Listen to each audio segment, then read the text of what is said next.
Jean-Marc, l'année de dissolution, qu'est-ce que vous retenez? On a bien compris que le moteur de l'investissement était en panne, on a bien compris qu'effectivement il y avait une partie du Parlement qui était anticapitaliste, objectivement, et contre l'économie de marché. Et de votre côté? Oui, écoutez, quand Emmanuel Macron a annoncé la dissolution, tout le monde avait l'air un peu abasourdi et tout ça. On l'était. Oui, bien sûr. Franchement, c'était quand même une grande surprise. Oui, c'était une grande surprise et tout ça. Moi, je trouvais que c'était plutôt au départ une assez bonne idée. Ça me faisait Vous avez trouvé que c'était une bonne idée? Oui, ça me faisait penser au fait que lorsque la Banque Centrale Européenne a envoyé des lettres en 2011 à un certain nombre de pays en disant il va falloir reprendre en main votre action publique et notamment vos finances publiques, Berlusconi avait dit bon écoutez, on ne trouvera aucun homme politique pour faire ça, donc on va passer à un gouvernement qui est un gouvernement technique et on était allé chercher Mario Monti. Et donc vous vous souvenez, dans nos débats de la matinale, je disais qui est Mario Monti? Il faut trouver Mario Monti. Et donc je parlais tout à l'heure de François Villeroy de Galhau qui me paraissait être le profil de Mario Monti. Je me souviens, vous aviez défendu l'idée. Je disais, voilà, ce qu'il faut faire, c'est effectivement, en Italie, on est allé souvent chercher un gouverneur de la Banque centrale, on est allé chercher Mario Draghi avant Mario Monti, qui avait été commissaire européen. Et là où j'ai été surpris, c'est effectivement l'incapacité de notre président de la République à aller jusqu'au bout de cette logique qui consistait à dire la classe politique, fondamentalement, manifestement, ne veut pas prendre les décisions qui sont les décisions dont on a besoin pour affronter les problèmes que nous avons en face de nous. Et donc, on va faire un gouvernement technique. C'est un peu l'année blanche. Ça aurait été l'année blanche, non pas sur le plan budgétaire, mais sur le plan politique, ce qu'a été le passage de Mario Monti. Et donc, depuis, j'attends toujours Mario Monti. Mais ça ne règle pas l'impasse politique. Alors ça fait un an qu'on est dans une impasse politique et un an effectivement, oui. La conséquence de ça, c'est que on aurait soit Monti, soit Queuille. Et finalement, ce serait pas si mal que ça, parce que Queuille, c'est on fait rien. Là, ce qui est inquiétant, c'est qu'on a un gouvernement qui fait des choses. De temps en temps, ils prennent une décision. De temps en temps, ils menacent le pays d'augmenter les impôts. Ils menacent le pays de faire telle ou telle décision. Et donc, je pense qu'effectivement, on est dans une phase où il faut sortir assez vite de cette situation, parce que ou bien on a un gouvernement qui ne gouverne pas, et après tout, c'est pas si mal que ça. On s'en tire pas mal. Tout le monde parle des Belges dans les périodes où il n'y a pas de gouvernement, des Néerlandais dans les périodes où il n'y a pas de gouvernement. Et puis, ou alors un gouvernement qui dit, écoutez, pendant un an, je vais assumer ça. Ça va être. On n'a pas ça. Et donc, je pense qu'un des enjeux, si jamais il y a de nouveau une censure, puisque de nouveau là maintenant que le Parti socialiste a réorganisé à l'issue de son congrès son attitude, s'il y a une motion de censure, allez chercher Mario Monti. C'est la chose que je demande au président de la République. Bon, ce serait François Villeroy de Galhau, si je comprends bien. Allez-y, Philippe Mutrici et Isabelle Bordry. Pas tout à fait d'accord avec vous sur le côté on ne peut ne rien faire. Je ne pense pas que ce soit la meilleure des solutions pour les finances publiques. Il faut au contraire trouver 40 milliards d'euros pour le budget l'année prochaine et probablement 200 milliards à un horizon de 5 ans. Donc là, en ne faisant rien, justement, je pense qu'on n'aura pas la solution. Je voudrais juste revenir sur un point, c'est que c'est pas tellement la dissolution qui est une erreur. Je pense qu'on peut pas dire que dissoudre, renvoyer la décision au peuple français, c'est une décision, je pense, qu'on peut éminemment respecter. Ce qui inquiète aujourd'hui, c'est l'absence de majorité et puis peut-être surtout l'absence de culture de coalition en France. Les Allemands sont une culture de coalition, aucun parti n'a la majorité absolue en Allemagne. Simplement, nous, en France, on était habitués depuis le général de Gaulle à ce que le Premier ministre ait toujours une majorité. Et le président, enfin, il y a eu les deux cohabitations, mais dans les deux cohabitations, même si le président et le Premier ministre n'étaient pas du même bord, le Premier ministre avait une majorité absolue. Et c'est ça qui a changé aujourd'hui, c'est qu'il n'y a plus de majorité à l'Assemblée nationale, mais le pire, c'est qu'on a 3 blocs qui ne veulent pas travailler ensemble, qui sont dans une situation d'irréconciliabilité, si je puis dire.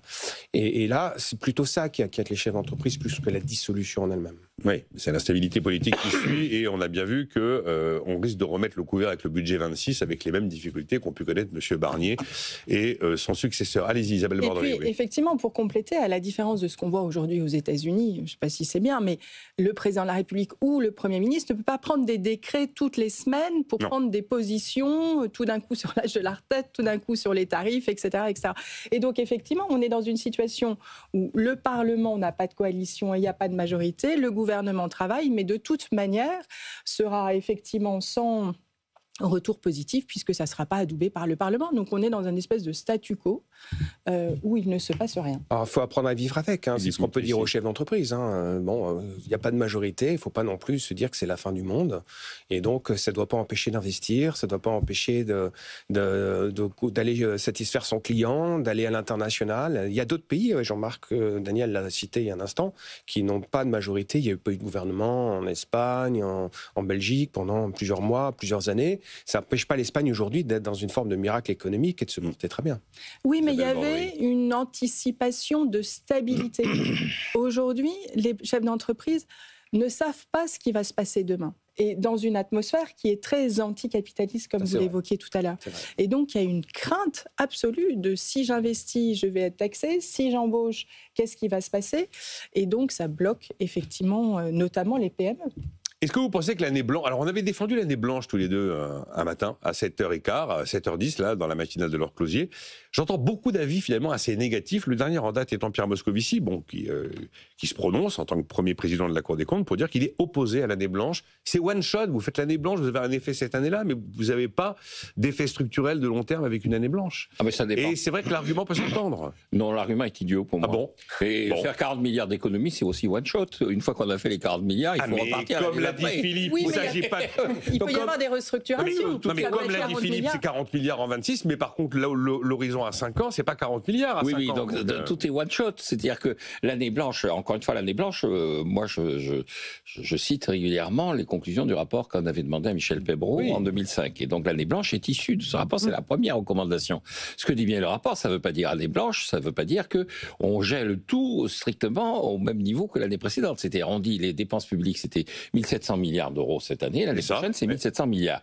Et puis on dit au ministère, écoutez, voilà, dites-nous exactement où vous allez faire d'économies, où vous allez réaffecter ces économies.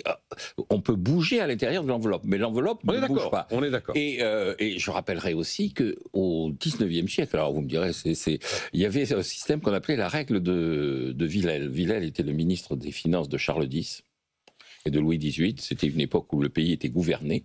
Et donc Villèle disait, pour faire un budget, et ça a été appliqué pratiquement jusque dans les années 1880, on prenait les recettes fiscales de l'année précédente, et puis on disait, voilà, c'est ce qu'on va pouvoir dépenser.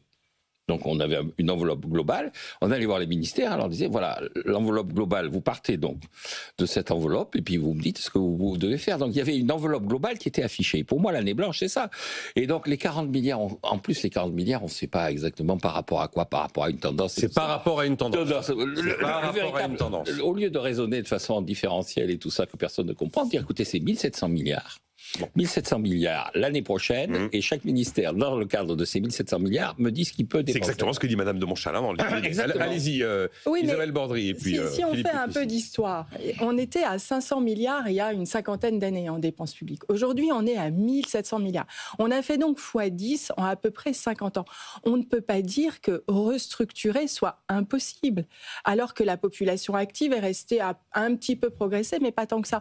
Donc il y a un vrai sujet de réorganisation de la dépense. Ce n'est pas possible qu'il n'y ait pas des poches à aller chercher d'économie. Et donc je trouve que dire on fait l'année blanche, c'est une déresponsabilisation totale des politiques, dont effectivement on a dit tout à l'heure que les chefs d'entreprise craignaient les décisions politiques. Alors effectivement, s'ils n'en prennent pas, ça va peut-être rassurer tout le monde, mais enfin, on est quand même dans une situation où s'il n'y a pas de décision politique, économique, structurée sur les dépenses du pays, on va quand même dans le mur. Non, mais juste... L'année blanche, ça ne veut pas dire on maintient tout, tout exactement. Non, mais on maintient les 1700 milliards. On maintient les 1700 milliards. Oui, et donc 1700 milliards, écoutez, c'est déjà un effort colossal par rapport aux 40 milliards qui vont se traduire en réalité par une augmentation des 1700 milliards. Parce que dans les raisonnements, donc 1700 milliards, c'est un effort qui est un effort considérable. Et ce serait un effort supérieur aux 40 milliards d'euros. Moi, j'avais compris que c'était 30 milliards. Et moi, 18. Donc. Oui, 18 quoi, pardon 18 milliards. 18 milliards de quoi 18 milliards d'économies. On était entre 15 et 30, voilà, entre 15 et 30 milliards d'économies. Donc on n'est pas aux 40 milliards. Et en plus, il y a attendez, on s'y perd. Oui. Le chiffre que vous citez, Philippe, c'était l'estimation de ce que l'année blanche pourrait permettre d'économiser. Voilà. On est loin des 40 milliards. Mais on est toujours sur un objectif de 40 milliards. Par rapport à quelle tendance? Encore une fois, les 18 milliards, c'est 2% des 1700 milliards. Donc, or, quand vous regardez effectivement les projections que feront le ministère des Finances, c'est jamais 2% d'augmentation spontanée du budget. C'est de dire il faut tenir compte de l'inflation qui va être de tant %, puis la croissance qui va être de tant %, donc la déformation va être de tant %. Donc en réalité, c'est totalement arbitraire. Alors que quand vous dites, écoutez, voilà, la somme, c'est pas par rapport à un arbitraire, à des hypothèses, c'est la même somme que l'année dernière, mais ce qui ne veut pas dire qu'encore une fois, vous avez exactement le même euro à dépenser que l'année précédente. Mais bon, vous partez du principe que vous avez zéro inflation, zéro croissance en 26, et vous... Allez-y, Philippe. Moi, ce qui me gêne le plus dans cette proposition, c'est qu'on est dans une fiction. On est dans une fiction sur les dépenses sociales. Moi, je veux bien qu'on dise que le fameux ONDAM, l'objectif de dépenses d'assurance maladie ne doit pas augmenter, mais il faut vraiment, je suis d'accord avec Jean-Marc, c'est-à-dire qu'il va falloir faire beaucoup moins dans certains secteurs, parce que l'ONDAM, on ne le maîtrise pas. On peut toujours dire qu'il va être à 0% l'année prochaine. C'est la santé des Français, et on sait que les Français vieillissent et que chaque année, ils dépensent plus en matière de santé. Ou alors, à moins d'avoir des mesures de réduction de remboursement de médicaments, mais là, à ce moment-là, on n'est plus du tout dans la logique du système. La logique du système qui consisterait à dire on fait une année blanche, on touche à rien et on récupère les recettes, ça ne marchera pas pour les dépenses de sécurité sociale. Sûr. En tout cas, la santé, c'est sûr. C'est ce que j'appelle la fiction. Et vous avez rappelé tout à l'heure la loi Juppé de 96. Depuis 1996, l'État pense qu'il peut contrôler la dépense de l'assurance maladie. Et en fait, non. C'est un échec absolu.